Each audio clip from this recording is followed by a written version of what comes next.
Is the renewal of the spiritual energies of the soul, and it has to do with a new commitment to Jesus every day.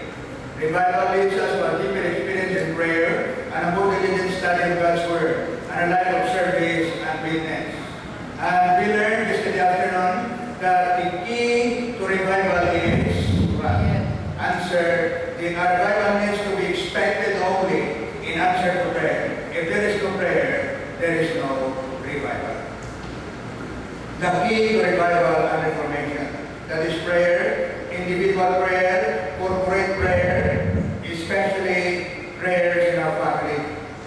Ellen G. White, the messenger of the Lord, wrote in Selected Messages, Volume 1, page 121. Our Father is more willing to give His Holy Spirit to them that ask Him than our earthly parents to give good gifts to their children. But it's our work by confession, humiliation, repentance, and earnest prayer to fulfill the condition upon which God has promised to grant His blessing. A revival needs to be expected only in answer to prayer. Prayer and revival. We learned that the preaching of the gospel became successful in the first century because of prayer. There were so many problems. The disciples were not educated people. Many of them were only fishermen. And they were talking to the Romans, the Jews, the Greeks, and those people, were not easy to deal with. But they became successful because of the Holy Spirit. There was great revival during the time. They sought God for the promised power of the Holy Spirit. They knelt before Him in heartfelt confession and earnest repentance. They set aside times for prayer, and the Lord answered their prayer. My question this morning is, why is prayer really necessary? Why is prayer really necessary? Ano importante magawin ng mga buta? If God is sovereign and able to carry out His will, why do we need to pray for Him to do what He wants and plans to do anyway? Kung kamahalan ng Diyos, and then He can do anything He wants, ano mahupo magyuta? Why do we have to pray? Why is prayer so important? Isn't God going to do what He wants to do whether I pray or not? Sige, kwento niyo na. I believe if believers do not pray, God's desires will not be carried out in this earth. Do you believe that? If believers do not pray, God's desires will not be carried out in this earth. Jesus tells us to pray that God's will be done on earth as it is in heaven. Why do we have to include that in the Lord's Prayer? In the prayer that Jesus told His disciples, why do we have to include that Thy will be done on earth as it is in heaven? Prayer is necessary because from the beginning God intended to work for humans, not independent of us. In carrying out His will on earth, God works through the prayers of His people. When God wills to do something in this earth, it is necessary for man to pray that God do it. Examples in the Bible. Number one example, we pray, Thy will be done on earth as it is in heaven. Give us this day our daily bread. You mean God does not want us to give bread? He does, but we have to pray for that. Send laborers to the harvest. God wants that very much, that there should be many laborers in the harvest and the field. But we have to pray for that. The advancement of the gospel, we have to pray for that. All these are God's will. He wants things to be followed, but we have to pray for that. All these things are God's will. However, it is necessary for man to pray for them because prayer releases God's power to carry out His will in this earth. So it is only when we pray that God will release His power fully to answer that expectation and prayer. Another example is the example of Elijah. Elijah prayed, and then for 3.5 years there was a drought. There was no rain. And he prayed again after 3.5 years, and then there was rain. Suppose Elijah did not pray. Say here. It was necessary for Elijah to pray 7 times before the rain came. If he stopped praying, there would have been no rain. It was God's will that it would rain after 3.5 years. But suppose Elijah did not pray, as he was told by the Lord. Had he given up in the discouragement at the 6th time, his prayer would not have been answered. But he persevered till the answer came. Elijah prayed and he told his servant, you look at the heavens. If there is already a cloud,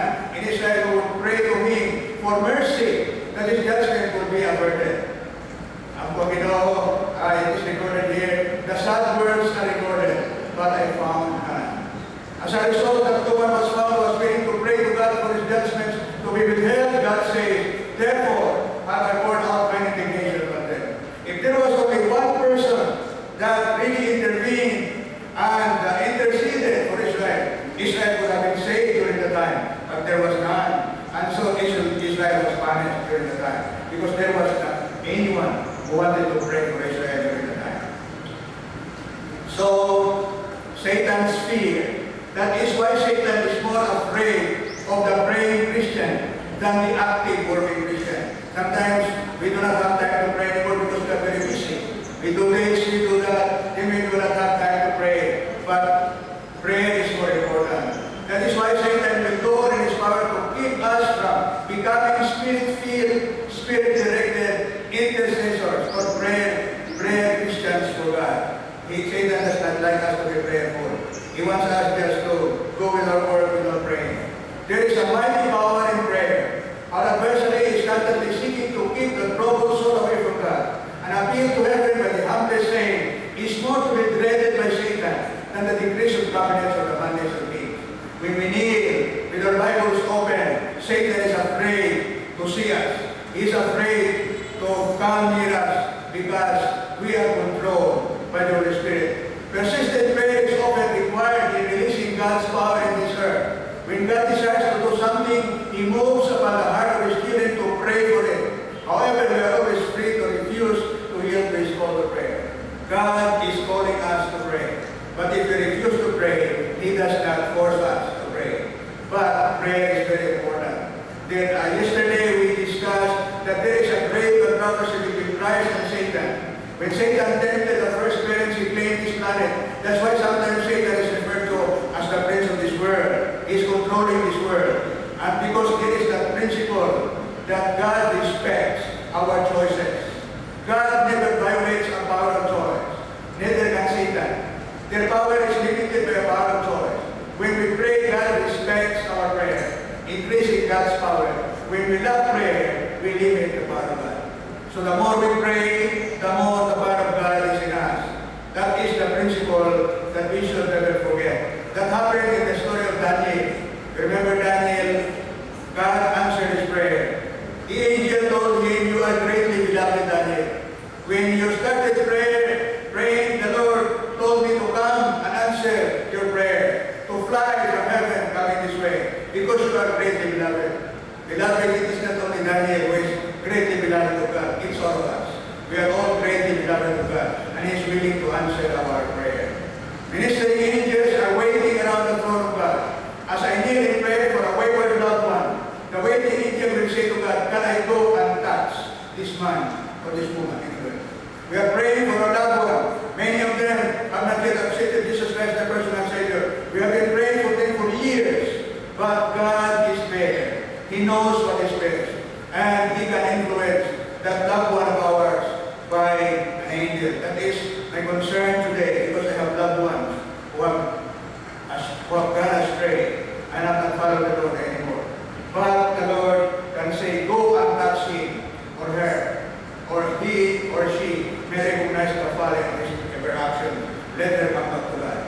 Beloved, something happens when we pray, which doesn't happen when we don't pray. Something happens when we pray, which doesn't happen when we don't pray. Prayer gives us wisdom in place of our ignorance, strength in place of our weakness, and decision in place of our indecision. Wisdom in place of our ignorance. If we are students, we want to have more knowledge and wisdom, the Lord will provide. In place of our weakness, when we are sick, the Lord will provide. If we cannot decide, the Lord will give us decision. Because man is never so tall when he kneels before God, never so great as when he humbles himself before God. And the man who kneels before God stands up to anything, because prayer is a sin killer, a power bringer, a victory giver, a dispute remover, and a Christ revealer. What a wonderful statement. I like this statement, regarding prayer. That's why prayer brings peace and harmony and unity. The example of Jesus, let's go fast with this. We have studied this yesterday. Example of Jesus, he prayed in the morning. He has a special time for prayer. He has a special place for prayer. That is the Garden of Gethsemane. Time for prayer early in the morning. Special place for prayer in a solitary place or in the Garden of Gethsemane. And sometimes Jesus is praying loud. There was a woman who was asking the minister, said, Pastor, why is it when I started to pray before I sleep? I'm praying, but sometimes I go to sleep already. So the pastor told her, when you pray loud. Because when you pray loud and you speak, you cannot sleep. So sometimes we have to pray loud. Often we pray silently and we sleep. But if we pray loud and we talk to God, we cannot sleep. During the days of Jesus' life on earth, he offered up prayers and petitions with loud cries and tears, and the one who saved him from death. Now if Jesus did that, he was heard because of his reverence and mission. That is the experience of Jesus. He's able to completely save us. My prayer is that to protect him from the evil one. That's a prayer of Jesus for us. My prayer is not for them alone. I pray also for those who believe in me and know message. Itanana, with message. Are we willing to follow the example of Jesus? Before I sit down, I would like to give you the principle of prayer. The ABC, do you practice that? Operation, confession, and then thanksgiving, and then supplication. ABC, we can follow this pattern. Of course, if you do not want to follow that, it's up to us, but we still pray together. Okay, this is what I promised you. This takes, whatever you ask in prayer, you will receive if you have faith. Iba ba na to? Whatever you ask in prayer, you will receive if you have faith. So I know that. Why is it that I have been praying for this, I have been praying for that? Why is it that God did not answer my prayer? Kung ba na I have been praying? Whatever you ask in prayer, you will receive it with your faith. I have faith. We have to understand this in the context of the other Bible teachings. Whatever you ask in prayer, you will receive it in your faith. That is the text. But Jesus also told this. Did Jesus also say, in the world you have tribulation? Did Jesus allow Lazarus to die? Did he allow John the Baptist to die? Beheaded while in prison? Did he portray faithful martyrs as souls under the altar? I believe this experience of Brother Toton Kagata. I believe this experience of the family of Pastor Asoy. I have been praying. We have been praying and we have been praying by faith. Why is it that you did not answer our prayers? But the Bible also tells us that we will have tribulation. That God allowed also Lazarus to die. He allowed John the Baptist to die beheaded while in prison. He portrays faithful martyrs as souls under the altar. Now these are things which we must understand very well. Whatever you ask in my name, I will do it. What is the promise of the Lord? Why did he not answer my prayer? When he promised, whatsoever you ask in my name, I will do it. Whatsoever you ask in my name. What is the meaning of in my name? It means in my character. I will grant anything you ask for us, my followers. So we have to understand that. Good speed translation. I will grant anything you ask me for us, my followers. If you are asking it in my character, in my name, if you are asking it as my follower, then I will grant it to you. Nevertheless, the example of Jesus is like this. You know, there are two prayers in the Bible that are very important that were not answered according to the expectation. Number one, the prayer of Jesus. What is the prayer of Jesus? He said, Lord, let this cup pass from me. Kumain mo lang at hindi nagpilatan sa cross. Pero isumpayan niya. Nevertheless, not as I will, but as thou wilt. Phillips, in his translation of the Bible, yet it must not be what I want, but just what you want. That is what Jesus said. To pray in Christ's name, in his character, as his true followers, means always to submit our desires in God's love and wisdom, to let God do what he knows is best, even if the answer for now now turns out to be no. Jesus was answered by the Father no, because that is the will of the Father. Because if the Father agreed with the prayers of Jesus, why not I hope for salvation? But the Father said no, and Jesus was asking for that in his human nature. So, to pray in Christ's name, in his character, as his true followers, means always to submit our desires to God's love and wisdom, to let God do what he knows is best, even if the answer for love turns out to be no. Another example, Apostle Paul was praying to the Lord because there was something that was mysteriously sick of something. But the Lord, instead of healing Paul, what did the Lord say? My grace is sufficient for you, for my power is made perfect in weakness. Paul learned that God's choices for him was best after all, that he was actually a better man, a better minister when he was ill. Some Bible scholars were saying that was the eyes of, there was something wrong with the eyes of Paul. Hindi siya makakita, kanunay na masakit iyang mata. Because when he was stricken by that light, when he was going to Damascus, when he met Jesus Christ there, he was riding on a horse. And his eyes did not recover after that. And he was praying to the Lord.